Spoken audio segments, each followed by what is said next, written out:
আপনারা কারা কারা একা একা যখন নামাজ পড়েন, নফল হোক সুন্নত হোক বা ফরজ হোক, যখন নামাজ পড়েন প্রায় রাকাতে সূরা কুল হুয়াল্লাহ পড়েন কারা কারা? একটু হাত তোলেন তো। আচ্ছা, হাত নামান। সূরা ইখলাস, এটাকে আমরা সাধারণত কুল হুয়াল্লাহ সূরা বলি, তাই না? ইখলাস মানেটা কি? আমরা যেহেতু এই সূরাগুলো নামাজের মধ্যে সবচেয়ে বেশি পাঠ করি, ঠিক না বেঠিক? এই সূরাগুলো অর্থাৎ শেষের দিককার সূরাগুলো আমরা যেহেতু বেশি নামাজের মধ্যে পাঠ করি, এই সূরাগুলোর অর্থ যদি আমি জানি, ব্যাখ্যা যদি আমি জানি, তাহলে নামাজের মধ্যে মনোযোগ ধরে রাখা সহজ হবে। কারণ আপনি মুখে কি পড়তেছেন আপনি নিজে অর্থ বুঝেন না, মন্ত্রের মতো পাঠ করতেছেন। যদিও না বুঝে পড়লেও আপনি সওয়াব পাবেন, কিন্তু না বুঝে পড়লে তো আর এই কোরআনে আল্লাহ কি বলেছে এটা আপনি জানতে পারবেন না, না জানলে সে অনুযায়ী আপনি আমলও করতে পারবেন না। এই জন্য আমাদেরকে বুঝতে হবে। এই জন্য সূরা ইখলাস সম্পর্কে আমরা জানি। ইখলাস এই সূরার নাম হলো সূরাতুল ইখলাস বা ইখলাসের সূরা। ইখলাস শব্দের একটা অর্থ হলো পিওর করা, খাঁটি করা। তার মানে আমাদের ইবাদতটা শুধু আল্লাহর জন্য হবে, খাঁটি হবে, এখানে কোনো ভেজাল অন্য কারোর জন্য সেটা হবে না। আমাদের দোয়াগুলো সব শুধু আল্লাহর জন্য হবে, খাঁটি এবং ফ্রেশভাবে আল্লাহর জন্য নিবেদন করবো, সাথে আর কারোর সেখানে শরিক করব না। এই জন্য এই সূরার নাম ইখলাস, যে এই সূরার মধ্যে আল্লাহর ইবাদত, একত্ববাদ, তাওহীদ এটাকে খাঁটি করবার নির্দেশ দেওয়া হয়েছে। আল্লাহর কোনো শরিক নাই, এই জন্য এটাকে সূরা ইখলাস বলা হয়েছে, খাঁটি করার সূরা, ঈমানকে বিশুদ্ধ করা, তাওহীদকে ঠিক করার সূরা। একইভাবে ইখলাসের আরও বিভিন্ন অর্থ এবং বিভিন্ন ব্যাখ্যা আছে, আমরা শুধু এইটুকু বলি। এরপর আসা যাক সূরা কুল হুয়াল্লাহ। কেন আল্লাহ তাআলা এই সূরাটা নাজিল করলেন? কোরআনে কারীমের বিভিন্ন সূরা, বিভিন্ন আয়াত নাজিলের প্রেক্ষাপট আছে, যেটাকে শানে নুজুল বলা হয়।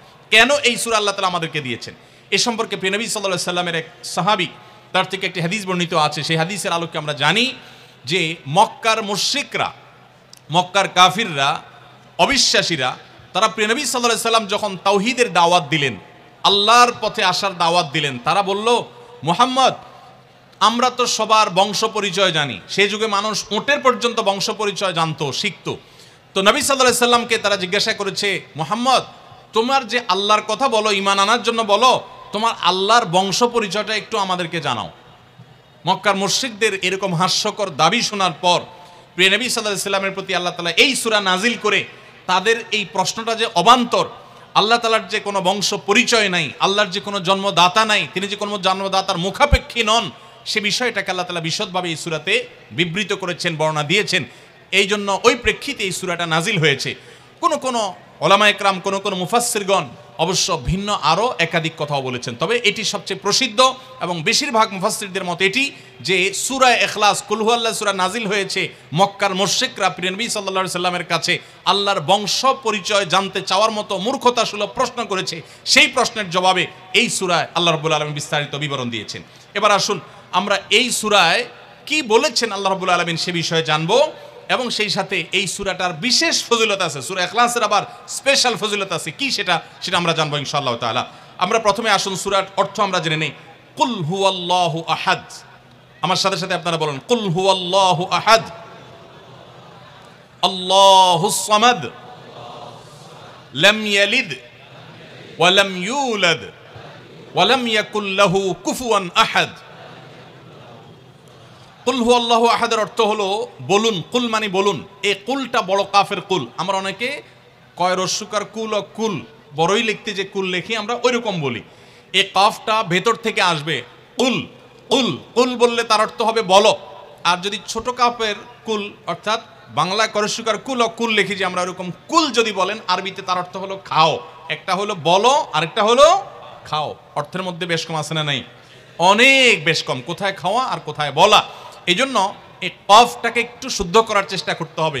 কুল ভিতর থেকে, কুল কুল হুয়াল্লাহু আহাদ। এর অর্থ কি? কুল মানে বলুন। আল্লাহ তাআলা তার রাসূলকে বলছেন, হে রাসূল, আপনার ভেতরে যে বিশ্বাস আছে তাওহীদের প্রতি, সেই বিশ্বাসকে প্রকাশ করে বলুন, হুয়াল্লাহু, হুয়া মানে তিনি, আল্লাহ মানে তো আল্লাহ, বলুন যে তিনি আল্লাহ, আহাদ মানে একক, অদ্বিতীয়, তার কোনো শরিক নাই, তার কোনো অংশীদার নাই, তিনি একক। বংশ পরিচয়ে তার থাকার প্রশ্নই ওঠে না। যিনি একক, যিনি অদ্বিতীয়, যার কোনো শরিক নাই এবং যার কোনো পার্টনার নাই, যার কোনো ফ্যামিলির সদস্য নাই, যিনি একক, তার বংশ পরিচয় জানতে চাওয়া এটা মূর্খতা এবং অজ্ঞানতা। এই জন্য আল্লাহ রাব্বুল আলামিন জানিয়েছেন, কুল হুয়াল্লাহু আহাদ, বলে দিন তিনি আল্লাহ, যিনি একক।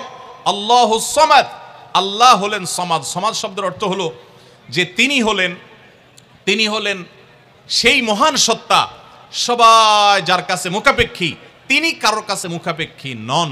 সমাদ মানে হলো যিনি অমুখাপেক্ষী, যিনি কারো মুখাপেক্ষী না। পৃথিবীর সকল সৃষ্টি তার মুখাপেক্ষী, তিনি কারো মুখাপেক্ষী না।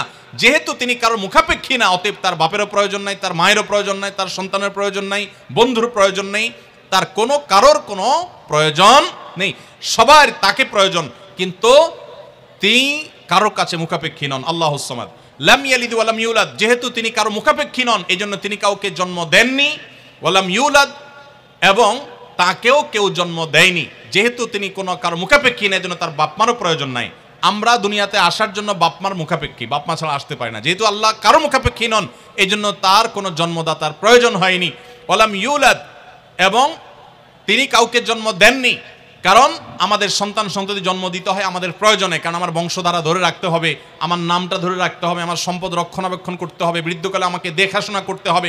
এইসব কারণে আমাদের সন্তানের প্রয়োজন হয়। আল্লাহ তাআলা যেহেতু মুখাপেক্ষী নন কোনো কিছুর প্রতি, এই জন্য তার কাউকে জন্ম দিয়ে তার বংশটিকে রাখারও প্রয়োজন নাই, আবার তাকে কেউ জন্ম দেওয়ারও প্রয়োজন নাই। ওয়ালাম ইয়াকুল্লাহু কুফুয়ান আহাদ, আর তার কোনো সমকক্ষ নাই, তার সমান কেউ নাই, তার সাথে কোন প্রকার সাদৃশ্য হতে পারে এমন আর কেউ নাই। তিনি অদ্বিতীয়, তিনি একক।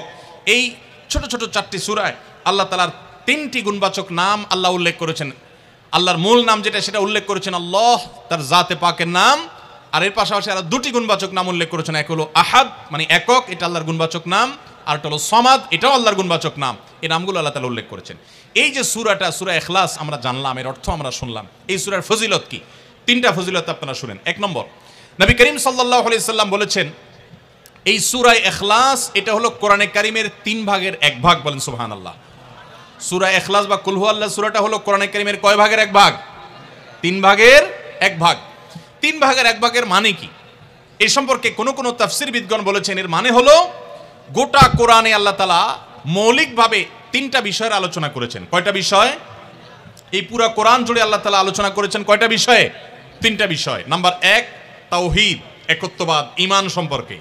নাম্বার 2 আখবার, বিভিন্ন জাতি গোষ্ঠীর ইতিহাস আল্লাহ এখানে আলোচনা করেছেন। নাম্বার 3 এই কোরআন আল্লাহ তাআলা আলোচনা করেছেন আহকাম বা বিধিবিধান। ঈমানটা মানুষের, বিশ্বাসটা মানুষের সবচেয়ে গুরুত্বপূর্ণ। বিশ্বাস মানুষকে পরিচালনা করে, জন্য কোরআনে এটার আলোচনা সবচেয়ে বেশি। এরপর ইতিহাসের আলোচনা মানুষের অনেক বেশি প্রয়োজন শিক্ষা গ্রহণ করবার জন্য পূর্বের ঘটনাবলী থেকে, সেজন্য সেগুলোও আছে। আর 3 নম্বর বিধিবিধান, মানুষ কিভাবে চললে কোন দিকে গেলে লাভ হবে, কোথায় গেলে ক্ষতি হবে, সেই হালাল হারামের বিবরণ কোরআনে আছে। 3টা বিষয়ের আলোচনার মধ্যে একটা হলো তাওহীদ বা ঈমান। এই সূরা ইখলাস এমন একটা সূরা কোরআনের, এই একটা সূরাতে পুরা সূরার 4টা আয়াতের সবগুলো আয়াতে শুধু ঈমান সম্পর্কে, শুধু আল্লাহর জাত সম্পর্কে বলা আছে। বলেন সুবহানাল্লাহ। ভাইরা আমার, এই সূরা ইখলাস বা সূরা কুল হুয়াল্লাহ এটা কোরআনে কারীমের 3 ভাগের 1 ভাগ। এটার একটা ব্যাখ্যা। আরেকটা ব্যাখ্যা হলো, কোরআনে কারীম যদি কেউ পুরাটা পড়তে পারে, যে পরিমাণ সওয়াব সে লাভ করবে। শুধু কুল হুয়াল্লাহ সূরা যদি একবার পাঠ করে, কয়বার? একবার যদি পাঠ করে, কোরআনে কারীমের 3 ভাগের 1 ভাগ তেলাওয়াত করার সওয়াব আল্লাহ তাআলা ওই ব্যক্তিকে দান করেন। তাহলে যদি কেউ 3 বার পাঠ করে, তাহলে এখান থেকে বোঝা যায় যে আল্লাহ তাআলা তাকে পুরা কোরআন একবার তেলাওয়াতের সওয়াব দান করবেন। পুরা কোরআন কষ্ট করে তেলাওয়াত করলে সেটার যে মর্যাদা হবে সেটা অবশ্যই ভিন্নতর। কিন্তু 3 কুল সূরা ইখলাস এটাকে 3 বার পাঠ করলে আল্লাহ রাব্বুল আলামিন কোরআনে কারীমের পূর্ণাঙ্গ কোরআন তেলাওয়াতের সওয়াব পাবেন বলে অনেক উলামা ইকরাম, মুহাদ্দিসিন ইকরাম বলেছেন এই হাদিসের আলোকে। এটা হলো এর দ্বিতীয় ফজিলত। প্রথম ফজিলত। দ্বিতীয় ফজিলত হলো, আমাদের প্রিয় নবী সাল্লাল্লাহু আলাইহি ওয়াসাল্লামের সময় তিনি এক দলকে একটা অভিযানে পাঠিয়েছেন। তাদের মধ্যে যিনি ইমাম সাহেব ছিলেন, ওই আল্লাহর বান্দা প্রত্যেক নামাজের মধ্যে যে কোনো সূরা পড়তেন, যে কোনো কেরাত পড়তেন, শেষে সূরা ইখলাসটা অবশ্যই পাঠ করে তারপর রুকুতে যাইতেন।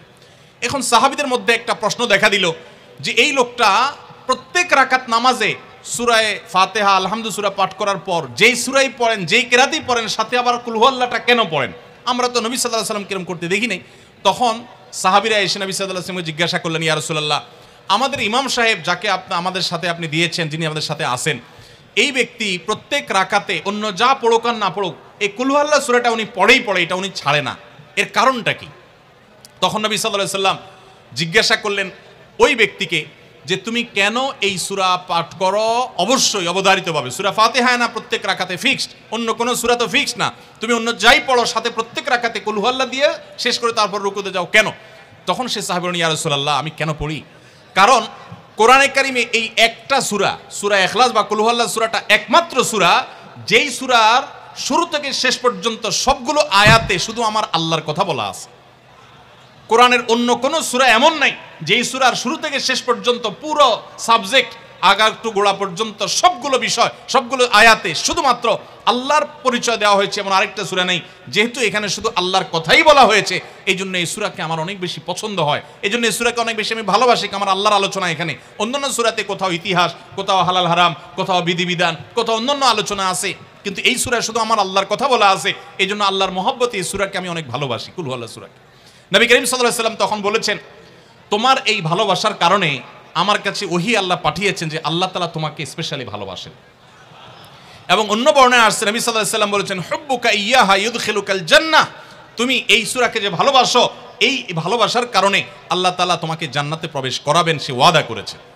অতএব ভাইরা আমার, সূরা ইখলাস বা কুল হুয়াল্লাহ সূরাকে স্পেশালি আমরা মহব্বত করব, ঠিক আছে না ইনশাআল্লাহ?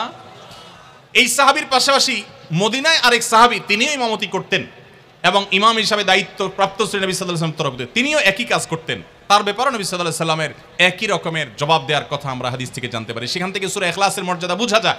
আমরাও অনেকে সূরা ইখলাস প্রায় রাকাতে পড়ি, আছে না নাই? আপনারা কারা কারা একা একা যখন নামাজ পড়েন, নফল হোক, সুন্নত হোক বা ফরজ হোক, যখন নামাজ পড়েন প্রায় রাকাতে সূরা কুল হুয়াল্লাহ পড়েন কারা কারা? একটু হাত তোলেন তো। আচ্ছা, হাত নামান। খুশি হইয়া হাত তুলছেন, মনে করছেন প্রশংসা পাবেন। প্রশংসা না, বরং একটা বদনাম পাওয়ার ভয় আছে। হাতটা তোলাইছি আমি, আপনারা মনে করছেন সবসময় হাত তুললেই শুধু জিতে যায়। দেখেন, যারা সূরা ইখলাসকে মহব্বত করে, এই যে ঘটনা আমরা শোনালাম নবী সাল্লাল্লাহু আলাইহি ওয়াসাল্লাম, এটা জেনে যে আমার আল্লাহর আলোচনা আছে এই সূরায়, অন্য কোনো আলোচনা নাই, আল্লাহর পরিচয় উল্লেখ করা আছে, আল্লাহর বৈশিষ্ট্য এবং ক্ষমতার উল্লেখ আছে, সেই মহব্বতে যদি কেউ সূরা ইখলাসকে মহব্বতের সাথে ধীরে ধীরে পড়ে, তাহলে তো তিনি অবশ্যই আল্লাহর কাছে বিশেষ মর্যাদা পাবেন। ওই সাহাবীর মতো আল্লাহর ভালোবাসা পাওয়ার সম্ভাবনা জোরালো। তবে আমাদের বেশিরভাগ মানুষ কুল হুয়াল্লাহ সূরা দিয়ে নামাজ পড়ে নামাজ শর্ট করার জন্য, ঠিক না বেঠিক? তাহলে এবার যদি আমি বলি কারা কারা নামাজ সংক্ষেপ করার জন্য কুল হুয়াল্লাহ সূরা দিয়ে নামাজ পড়েন, তাহলে দেখা যাবে হাত ওইগুলো আবার উঠছে। তাহলে সংক্ষেপ করার উদ্দেশ্যে সূরা কুল হুয়াল্লাহ পড়লে সেটার কারণে আল্লাহর কাছে সওয়াব পাবেন না, বরং আপনার নামাজের মর্যাদা আরো কমবে। নামাজ কি সংক্ষেপে করতে হয় না লম্বা সময় নিয়ে করতে হয়? আমরা খাওয়াটা খুব ধীরে সুস্থে খাই, ঘুমটা খুব ঠান্ডা মাথায় যায়, কাজকাম খুব ঠান্ডা মাথায় করি, শ্বশুরবাড়ি গেলে খুব আস্তে ধীরে যাই, সব কাজগুলো আমরা ধীরে সুস্থে করা পছন্দ করি। শুধু নামাজের বেলা আসলে, জিকির তসবির বেলা আসলে আমরা 4G 5G গতিতে, তুফান মেইলের গতিতে যত তাড়াতাড়ি সম্ভব করার চেষ্টা করি। সব জায়গায় গতি ভালো না, মোবাইলের নেট স্পিডের গতি ভালো বুঝলাম, কিন্তু তেলাওয়াত যে যত ধীরে ধীরে করবে, নামাজ যে যত আস্তে আস্তে পড়বে, আপনি মসজিদে লক্ষ্য রাখবেন, আপনার মসজিদে যেই লোকটার নামাজের সবচেয়ে বেশি সময় লাগায়, যেই লোকটার 2 রাকাত নামাজে সবচেয়ে বেশি সময় ব্যয় করে, আপনি নিশ্চিত ধরে নেবেন এই লোকটার নামাজি হিসাবে তত আল্লাহর কাছে প্রিয় এবং শ্রেষ্ঠ। অতএব সময় নিয়ে নামাজ পড়বো তো ইনশাআল্লাহ।